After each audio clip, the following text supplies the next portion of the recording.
Hello everyone, आज है 14 अप्रैल और आज इस वीडियो में हम बात करने जा रहे हैं दो तेल कंपनियों के बारे में। सरकारी कंपनियां हैं ये।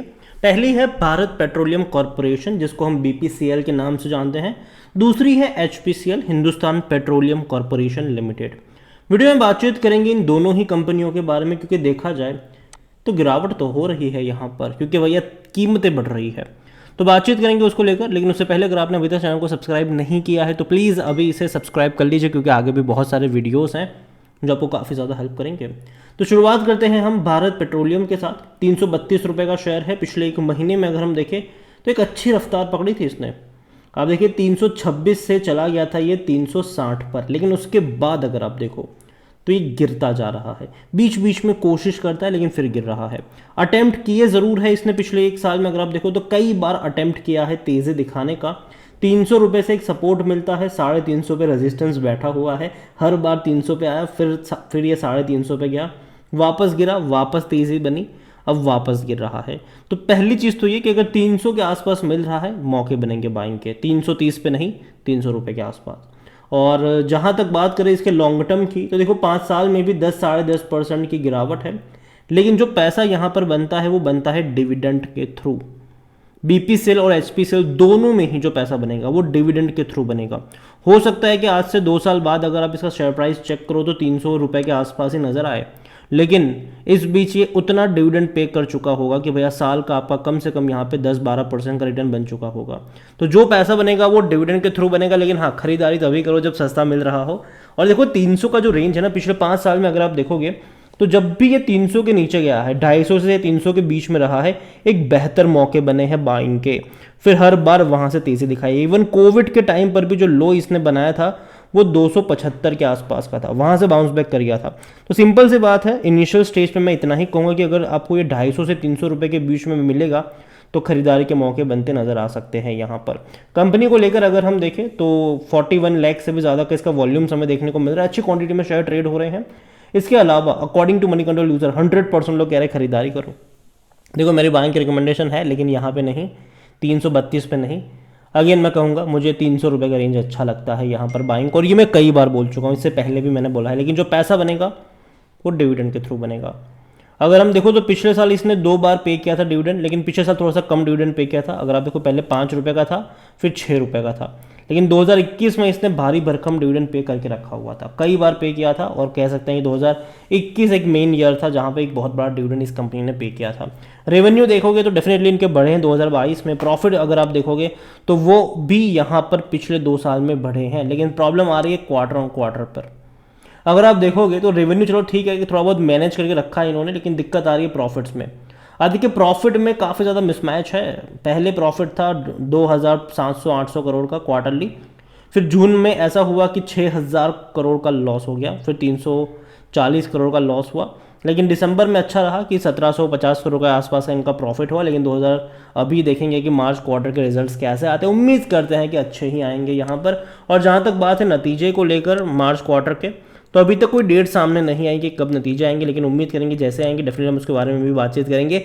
इसका जो पी रेशियो है वो हालांकि नेगेटिव में है, सेक्टर P12 का 63% एनालिस्ट कहता है खरीदारी करो। अगर हम बात करेंगे होल्डिंग को लेकर तो शेयर होल्डिंग में प्रमोटर के पास 52.98% की होल्डिंग है। प्रमोटर कौन है? गवर्नमेंट है। यहाँ पर बड़े बड़े फंड हाउस बहुत बड़ी क्वांटिटी लेकर बैठे हुए हैं यहाँ पर, चाहे म्यूचुअल फंड हो, डोमेस्टिक हो या एफआईएल्स हो।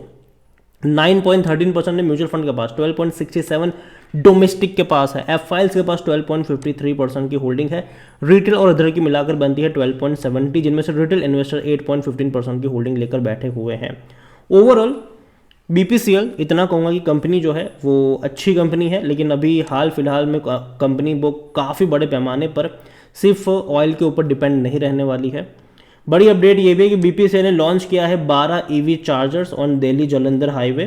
देखो सरकार बहुत बड़े पैमाने पर हाईवेज के ऊपर आपको इलेक्ट्रिक चार्जिंग व्हीकल सेटअप करने का प्लान है गवर्नमेंट का। क्योंकि देखो दिक्कत है कि शहर में आपको मिल जाता है, लेकिन हाईवे पे मिलना मुश्किल होता है। और यही वजह है कि अगर इलेक्ट्रिक गाड़ियाँ लोग अडॉप्ट तब करेंगे जब इंफ्रास्ट्रक्चर उनके लिए अच्छा होगा। और कंपनी का प्लान है बीपीसीएल का कि आने वाले 5 सालों में ये 7000 नए चार्जर सेटअप करेंगे। और देखो सिर्फ बीपीसीएल नहीं कर रहा है, ये इंडियन ऑयल कर रहा है। HPCL भी कर रहा है ये। तो जो सरकारी तेल कंपनियां हैं ना, वो धीरे धीरे भैया ईवी की तरफ जा रही है, हाइड्रोजन की तरफ जा रही है। तो जो अल्टरनेटिव फ्यूल्स है उसका इस्तेमाल बहुत बड़े पैमाने पर होने वाला है, और कहीं ना कहीं ये बड़ी बात है। अब देखिए कि fast charging starting with 30 kilowatts install in 12 strategic location BPCL fuel station. तो यहाँ पे देखो BPCL के आपको हाईवे पर कई सारे फ्यूल स्टेशन देखने को मिल जाते हैं, ठीक है। अब वहाँ पे उनके लिए कोई इतनी बड़ी अब कोई दिक्कत की बात नहीं होगी अगर वो वहाँ पर एक और चार्जिंग का स्टेशन भी लगा देंगे। तो ये बड़ी बात है कि कंपनी जाहिर सी बात है करेंगे, और आने वाले दौर में 7,000 और रिटेल आउटलेट पर ये चीज़ें पॉसिबल हो पाएगी। तो देखते हैं इनका जो नेक्स्ट प्लान है वो चेन्नई से मदुराई वाला भी है, चेन्नई बेंगलोर वाला भी, बेंगलोर कुर्ग वाला भी है। तो कहीं ना कहीं एक बड़े अडॉप्शन की तरफ भारत बढ़ रहा है, और गवर्नमेंट भी इसके लिए बहुत बड़े पैमाने पर कोशिश करेगी। जो सरकारी कंपनियां हैं वो कहीं ना कहीं इसको बड़े पैमाने पर सेटअप करने का काम करेगी। हालांकि टाटा पावर कर रहा है प्राइवेट प्लेयर में, लेकिन सरकारी कंपनियां बहुत बड़े पैमाने पर यहाँ पर अपना योगदान भी देती नजर आ सकती है। तो BPCL हालांकि कंपनी अच्छी है, लेकिन मैं कहूँ कि अगर मैं 5 साल का ग्राफ देखूँ, मुझे लगता है कि 250 से 300 रुपये का जो रेंज है वो मुझे अच्छा लगता है। अगर वहाँ पे जाएगा बाइंग के मौके बन जाएंगे यहाँ पर। दूसरी कंपनी है हिंदुस्तान पेट्रोलियम कॉरपोरेशन।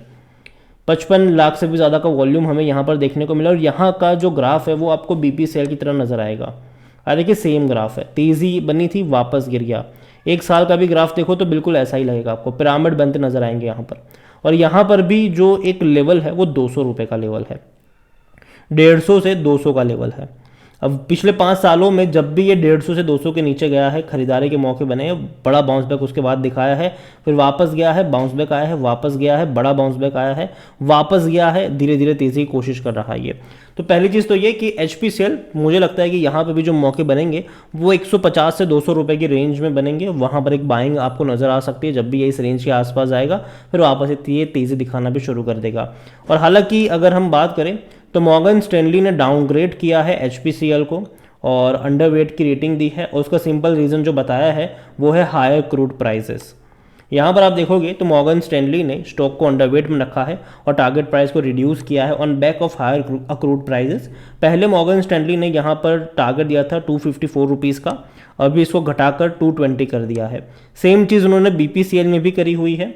BPCL में पहले 440 रुपये का टारगेट था, अभी घटा के 390 का कर दिया है इन्होंने। अब being energy price environment and improve domestic demand are the key going forward. आने वाले दौर में उनका ये भी कहना है। यहाँ पर अगर आप देखो तो ब्रेंट क्रूड ऑयल प्राइस अगर देखिए इंटरनेशनल एक्सचेंज पे तो वो $87 बैरल के दाम पर भी ट्रेड कर रहा है। ओपेक अगर हम बात करने जाए तो वो आने वाले दौर में कहीं ना कहीं प्राइस को कम, मतलब जो प्रोडक्शन है उसको कम करने वाले हैं। तो ये एक बात है कि अगर क्रूड प्राइस बढ़ेगी तो शॉर्ट टर्म के लिए दिक्कत आएगी, लेकिन भारत ये जानता है और भारत अब अल्टरनेटिव की तरफ जा रहा है, जो कि बड़ी बात है। अगर मैं बात करूँ HPCL को लेकर तो HPCL में अकॉर्डिंग यहाँ पर इनके डिविडेंड की तरफ बात करूँ तो ये भी अच्छा डिविडेंड पेइंग शेयर है। 2022 में 14 रुपये का पे किया था इसने, साल में एक बार पे करता है ये। इससे पहले 21 में 22.75 रुपये। तो भारी भरकम डिविडेंड तो ये भी पे करता है, अच्छा खासा डिविडेंड पे करता है ये। और जब भी बड़ा, अगर मैं कह दूं कि जब भी बड़ा डिविडेंड अनाउंस होता है, याद रखिए मार्केट उसको एडजस्ट करेगा। जहाँ तक बात करें इनके भी रेवेन्यू और प्रॉफिट बिल्कुल आपको BPCL की तरह ही नज़र आएंगे। आप देखिए यहाँ पर क्वार्टरली भी देखो तो इनके प्रॉफिट, और जब BPCL लॉस करेगा ये भी लॉस करेगा। हालांकि इसका लॉस कुछ ज़्यादा ही था, 8,500 करोड़ का था, और बाद में 2,475 करोड़ सितंबर में रहा, लेकिन बाद में दिसंबर में 445 करोड़ का प्रॉफिट कमाया, जो कि अच्छी बात है। अगर मैं हिंदुस्तान पेट्रोलियम की बात करने जाऊँ तो इसका जो अकॉर्डिंग टू अगर हम देखें तो टिकट है 61% एनालिस्ट कहते हैं खरीदारी करो। शेयर होल्डिंग की अगर हम बात करने जाएँ तो शेयर होल्डिंग में प्रमोटर के पास 54.90% की होल्डिंग है, 13.06% म्यूचुअल फंड के पास है, 8.35 डोमेस्टिक, मतलब अच्छी खासी क्वांटिटी कह सकते हो कि बड़े बड़े फंड हाउस लेकर बैठे हुए हैं।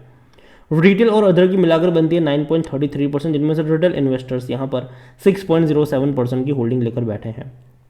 तो HPCL BPCL दोनों ही मैं कहूँगा कि आने वाले दौर में अल्टरनेटिव फ्यूल पर काम करने वाले हैं ये दोनों ही कंपनियाँ। लेकिन जहाँ तक बात करें बाइंग को लेकर, मैं अगेन कहूँगा कि मुझे 150 से 200 का रेंज अच्छा लगता है, क्योंकि पास्ट में भी हमने देखा है कि वहाँ से अच्छा बाउंस बैक आया है। और BPCL की अगर मैं बात करूँ तो यहाँ पर मुझे 250 से 300 का रेंज पसंद आता है। तो आपकी नज़र उसी रेंज पर होनी चाहिए। वीडियो को यहीं पे एंड करूँगा। पसंद आया हो तो लाइक करें, शेयर करें, चैनल अगर पहले बाहर आए तो प्लीज़ सब्सक्राइब करें, और दोनों में से कौन सी कंपनी आपको पसंद है वो भी आप मुझे कमेंट में लिख के बता सकते हैं। Thank you.